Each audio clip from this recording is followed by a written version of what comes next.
Hello दोस्तों, Hindi audio book knowledge में आपका स्वागत है। तो बात करते हैं पुस्तक आपके और चेतन मन की शक्ति से आगे। इस पुस्तक के 24वें अध्याय जो कि है आगे बढ़ते रहें आत्मज्ञान की राह पर अग्रसर होने के लिए आपको सादर आमंत्रण। यह अध्याय इस पुस्तक का आखिरी अध्याय भी है। अगर आपने इससे पहले के 23 अध्याय नहीं सुने तो वो भी सुन लें, जिसका लिंक आपको नीचे डिस्क्रिप्शन बॉक्स में मिल जाएगा। और यदि आप चैनल पर पहली बार आए हैं तो प्लीज़ चैनल को सब्सक्राइब कर दें और सामने बने बेल के आइकन को प्रेस कर दें। ये बिल्कुल फ्री होता है, इसका कोई भी पैसा नहीं लगता। इससे होगा यह कि मैं जब भी कोई अन्य वीडियो अपलोड करूँगा तो उसकी जानकारी आपको तुरंत मिल जाएगी। तो चलिए दोस्तों, शुरू करते हैं। अध्याय 24वां। आगे बढ़ते रहें आत्मज्ञान की राह पर अग्रसर होने के लिए आपको सादर आमंत्रण। ज्ञान की खोज के इस कार्य में रोज कुछ ना कुछ जुड़ता रहता है। आत्मज्ञान की खोज में हर दिन कुछ पीछे छूटता है। ऐसा कहा है दोस्तों लाओ त्जू ने। तो देखते हैं हमने अब तक क्या सीखा। हमें हमारे मन के तीनों क्षेत्रों चेतन, अवचेतन और अतिचेतन मन की जानकारी होनी चाहिए और यह भी मालूम होना चाहिए कि ये तीनों एक दूसरे से किस तरह संवाद स्थापित करते हैं। पहला, अवचेतन मन। अवचेतन मन हमारे शरीर की हार्ड ड्राइव के समान है, जिसमें हमारी सीखी हुई बातें, अनुभव और भावनाएं संग्रहित होती जाती हैं। यह सतत अपने काम में लगा रहता है और चेतन मन द्वारा दिए जाने वाले निर्देशों का पालन करता है, चाहे वे निर्देश अच्छे हों या बुरे। यह किसी भी बात के बारे में अपनी कोई राय नहीं बताता। यह केवल चेतन मन की इच्छाओं और निर्देशों को पूरा करने में मदद करता है। यह हमारे शरीर की क्रियाओं को संचालित करता है, उनका प्रबंधन करता है। दूसरा, चेतन मन।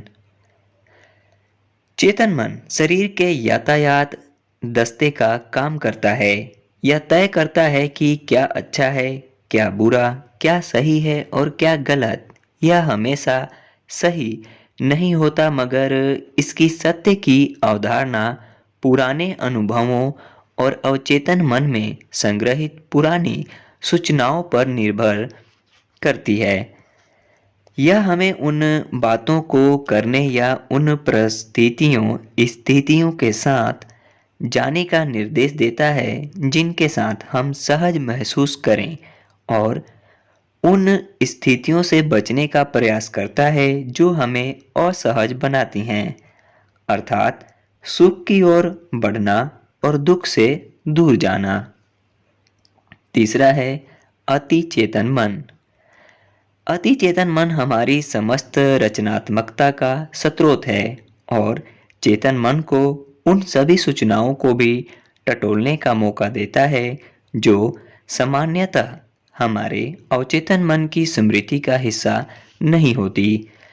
जब हम रचनात्मक रूप से प्रेरित होते हैं तो यह हमारे शरीर में सकारात्मक ऊर्जा के प्रवाह को संभव बनाता है। यह जानना महत्वपूर्ण है कि चेतना पदार्थ और उसकी अवस्थाओं का निर्माण करती है। पदार्थ चेतना को निर्मित नहीं करते। कोई पुस्तक, ज्वाला, आईपैड या यह पुस्तक जिसे आप पढ़ रहे हैं या सुन रहे हैं, इसे सोच समझकर होशो हवास में ही बनाया गया है। कुर्सी जिस पर आप बैठे हैं या बिस्तर जिस पर आप सोते हैं, उन्हें भी चेतना द्वारा ही बनाया गया है। आप जिस कमरे में बैठे हैं उसे देखें और महसूस करें कि यहाँ आप जो भी देख रहे हैं उसे सोच समझकर सचेत मनसा से बनाया गया है। अतः हमें रचनात्मकता का यह अतुल्य उपहार मिला है। हम अपनी चेतना के बल पर हमारी वास्तविकता को गढ़ते हैं। अब हम यह भी जानते हैं कि चेतना किस तरह काम करती है और इसके तरीके भी हमारे पास हैं। देखें अध्याय 8, अभिपुष्टि और इसके तरीके। इसकी सहायता से हम लंबे समय से चली आ रही अपनी गलत धारणाओं और विश्वासों को, जो अब हमारे लिए अनुपयोगी हो चुकी हैं, बदल सकते हैं। और अब चलें आत्मज्ञान की ओर। मैं इस पुस्तक के अंत में आपके साथ एक आलेख पत्रक साझा करना चाहता हूँ, जिसे मैंने आत्मज्ञान विषय पर 2001 में अपने जन्मदिन के अवसर पर लिखा था। इसमें बहुत सी बातें वही हैं जो आप इस पुस्तक में पढ़ चुके हैं पहले। मैंने इन अंशों को संपादित करने का विचार किया था, मगर फिर महसूस हुआ कि ऐसा करने से विषयांतर का खतरा है और यूं भी दोहराव सीखने की प्रक्रिया में सहायता करता है। तो अब हम इस पत्रक को पढ़ते हैं। आत्मज्ञान पर 70 का दशक, वाह कितना बढ़िया दशक था वह।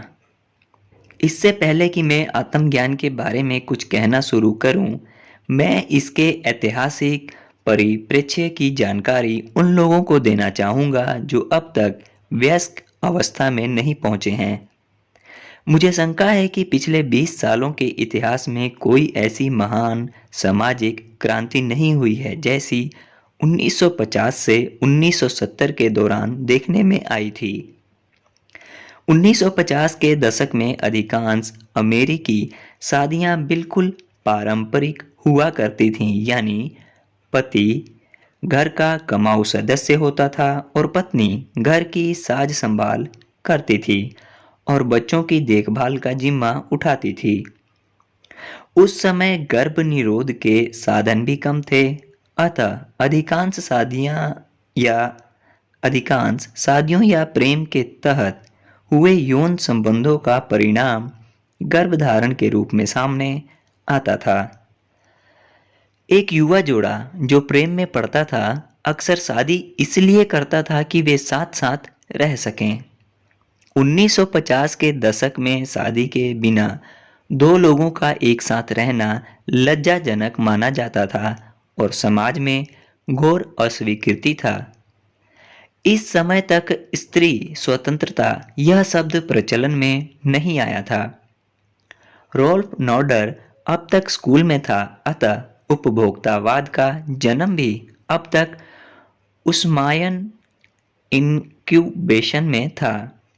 समलैंगिक संबंधों के पक्ष में कोई आंदोलन शुरू नहीं हुआ था। आप कल्पना कर सकते हैं इन परिस्थितियों के चलते व्यक्ति और समाज में व्यापक तनाव की क्या स्थिति रही होगी, और अवसर मिलते ही विस्फोट होना असंभावी था। गर्भ निरोधक गोलियों के आविष्कार ने सामाजिक क्रांति को प्रेरित करने के लिए उत्प्रेरक का काम किया। यह 1960 के दशक में हुआ। अब युवा या किसी भी उम्र के व्यक्ति गर्भधारण से डरे बिना यौन संबंधों का पूरा आनंद ले सकते थे। 1960 के दशक के बीच से अंत तक समाज ने किसी जोड़े का चर्च में विवाह समारोह हुए बिना भी एक साथ रहना स्वीकार करना शुरू किया। इस क्रांतिकारी सामाजिक बदलाव का दूसरा कारण वियतनाम का युद्ध बना। वियतनाम युद्ध पहला ऐसा युद्ध था जिसने लोगों के बैठक कक्ष को जीवंत कर दिया। यह उस समय किसी भी परिवार के लिए आम नहीं था कि वे एक साथ रात का भोजन करते हुए डरे सहमे से टीवी के समाचार देखें, मगर वियतनाम युद्ध के समय यह होने लगा। और आगे क्या होगा, यह प्रश्न सभी के मन में विद्यमान रहता था। विद्यार्थियों का सेना द्वारा जारी किए गए मसौदों के खिलाफ प्रदर्शन करना आम बात थी, और उसके बाद केंट स्टेट की घटना घटी।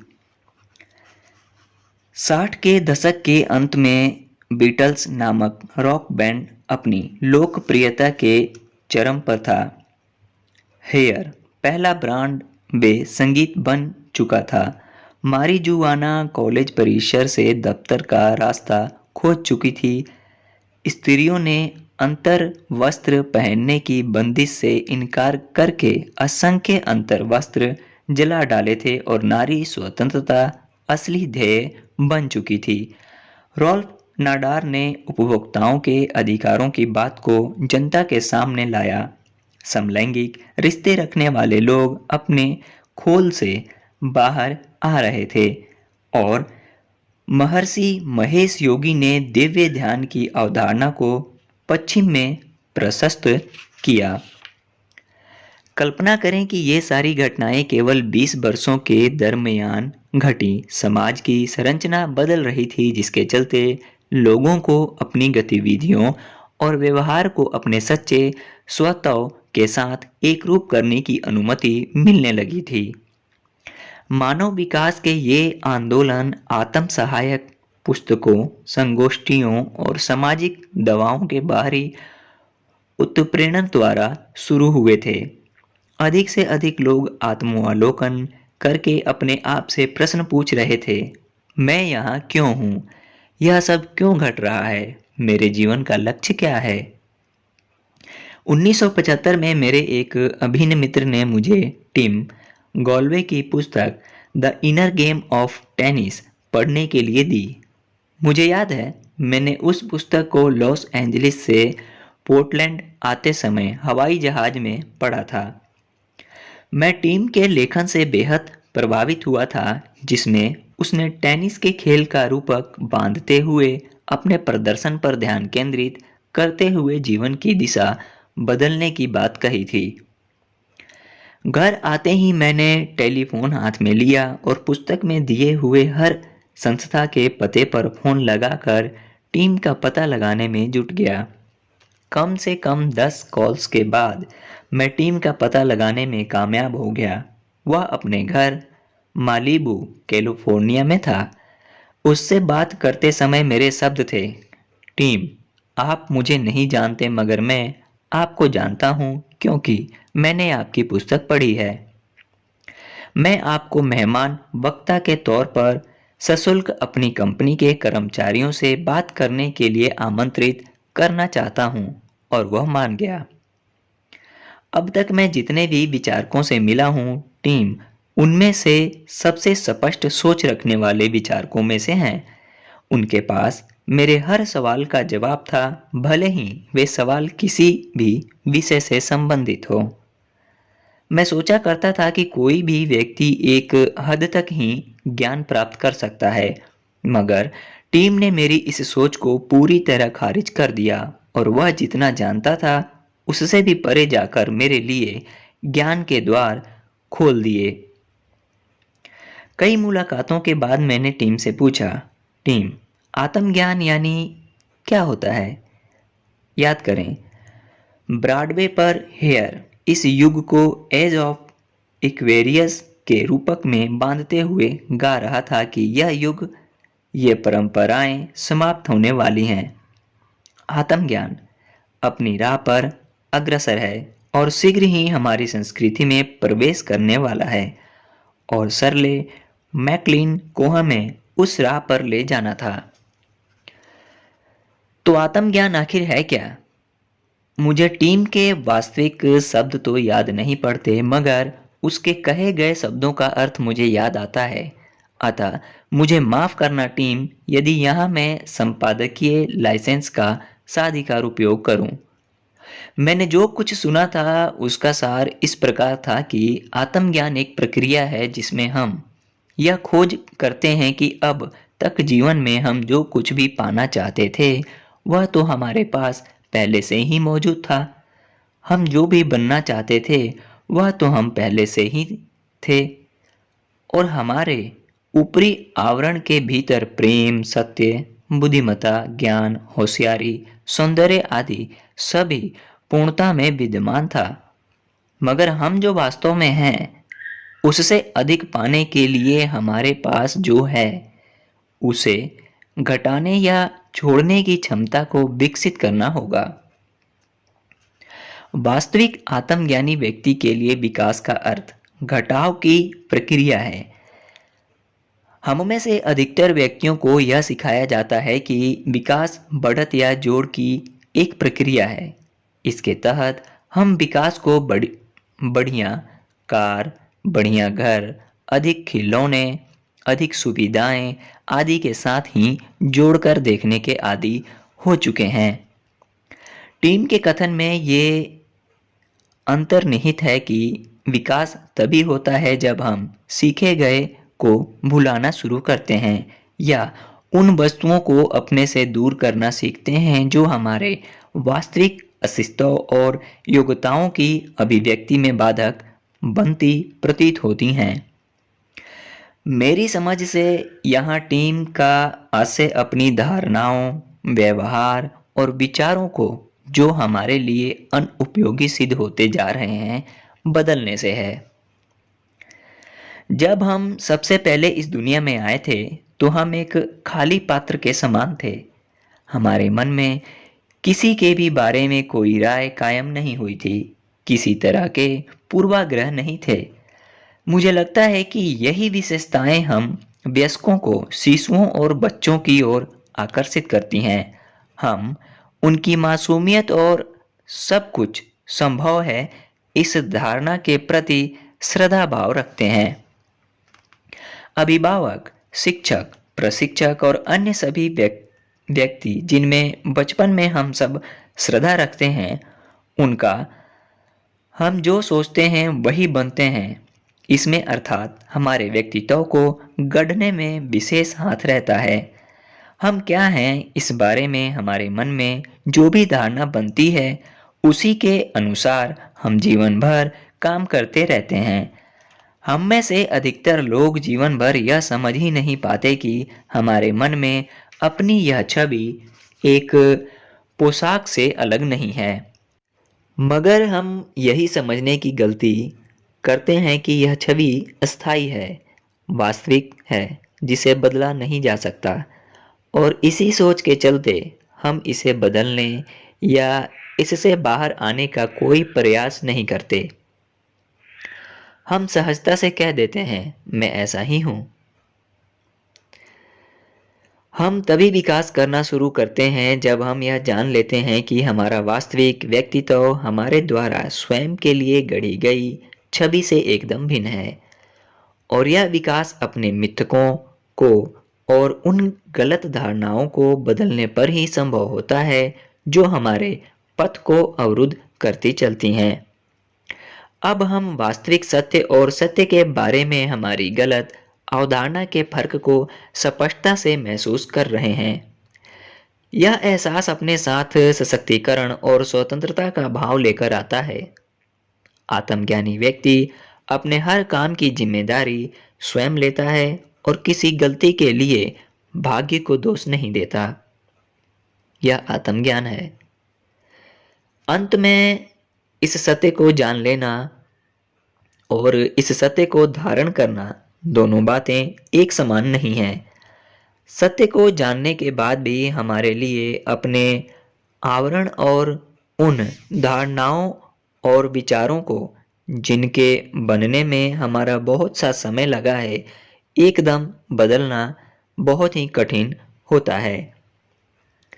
हाँ, मगर जब हम यह जान लेते हैं कि यह आवरण किस तरह बना था और यह भी जान लेते हैं कि यह एक पोशाक मात्र है जिसे बदला जा सकता है, तो ऐसा करना आसान हो जाता है। उपसंहार, मैं यही कहना चाहूँगा कि आत्मज्ञान क्या है। इसकी जानकारी होने या कोई व्यक्ति आत्मज्ञान पर कितनी अच्छी तरह से बात कर पाता है या उसके बारे में लिख पाता है, इससे यह तय नहीं होता कि वह व्यक्ति वास्तव में आत्मज्ञानी है। यह कहा गया है कि हम जो पढ़ाते हैं उसे हमें भी पढ़ना जरूरी होता है। जैसे कि मैंने ईश्वर के साथ अपने रिश्ते के बारे में बताया, ईश्वर हमेशा मेरे साथ हैं, मगर हो सकता है मैं हमेशा ईश्वर के साथ ना रहूं। इस यात्रा में मुझे और डॉक्टर मर्फी को सहयात्री बनाने के लिए आप सभी को धन्यवाद। आप जैसे हैं कमाल के हैं। अपने वैभव को स्वीकार करें। कल्पना करें कि आप टग बोट में सवार हैं और एक कचरे से भरी नाव को किनारे तक लाने के लिए आप अपनी पूरी ताकत लगा रहे हैं। कचरे से भरी नाव वास्तव में आपका अतिरिक्त भार है। सोचें कि जीवन की इस यात्रा में आपने अपने आप पर कितना अतिरिक्त भार लाद लिया है जिसका आपके लिए कोई उपयोग शेष नहीं रहा है। हमारे घर में हम कचरा नियमित रूप से बाहर फेंकते हैं, तो फिर यह प्रक्रिया हम अपने मन के साथ क्यों नहीं अपनाते? और अब तो आप जानते हैं कि यह कैसे किया जाता है। हमें बस इतना करना है कि एक रस्सी से सारे कचरे को बांधकर स्वयं से अलग कर देना है और अपने आप को स्वतंत्र करना है, ताकि हमारी नैया अपने बेकार के बोझ को त्याग कर जीवन की लहरों पर आसानी से गतिमान हो सके। आप सभी को और उस बेहतर दुनिया को ढेर सारा प्यार, जिसे रचने की क्षमता हमारे भीतर है और जिसे हम अपने बच्चों और आने वाली पीढ़ियों को विरासत में देकर जाएंगे। कलाकार उसके द्वारा उपयोग किए गए रंगों से नहीं पहचाना जाता, या दूसरे शब्दों में कोई रंग किसी कलाकार की पहचान नहीं बन सकते। वह जानता है कि वह उन रंगों को चुनता है और उन्हें एक ब्रश की सहायता से चित्र में भरता है। आप भी अपने विचारों द्वारा अपनी वास्तविकता को गढ़ते हैं। आप स्वयं अपने विचार नहीं बन सकते। आप वह व्यक्ति हैं जो उन्हें अनुभव करता है। यदि कलाकार अपने हाथों को रंग पुता पुता हुआ पाता है, तो वह उन रंगों की प्रकृति को समझते हुए उन्हें आसानी से छुड़ा सकता है। यदि आप यह जानते हैं कि कुछ विचार आपकी क्षमताओं को सीमित कर रहे हैं, मगर आप उन्हें अपने व्यक्तित्व का अभिन्न हिस्सा मानते हैं, तो आप उनसे छुटकारा पाने का विचार भी नहीं कर सकते। The nature of personal reality, Jane Roberts. Okay दोस्तों, इसी के साथ इस पुस्तक का आखिरी अध्याय भी समाप्त होता है। तो मिलते हैं आपसे किसी अन्य वीडियो में किसी अन्य पुस्तक के साथ। और यदि आपने अभी तक चैनल को सब्सक्राइब नहीं किया तो प्लीज़ चैनल को सब्सक्राइब कर दें और साथ में बने बेल के आइकन को भी प्रेस कर दें।